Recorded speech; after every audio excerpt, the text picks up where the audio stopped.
presúvajú sa, respektíve už sú všetci na štartovej čiare.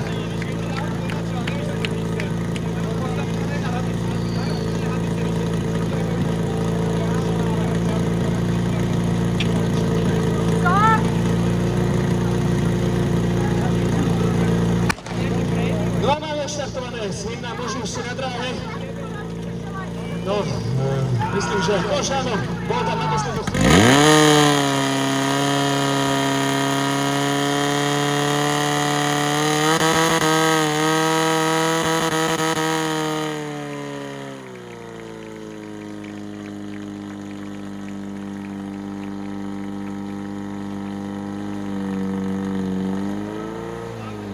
Takže výsledný čas 16.92, to bolo na pravej strane, 16.31 naľavo.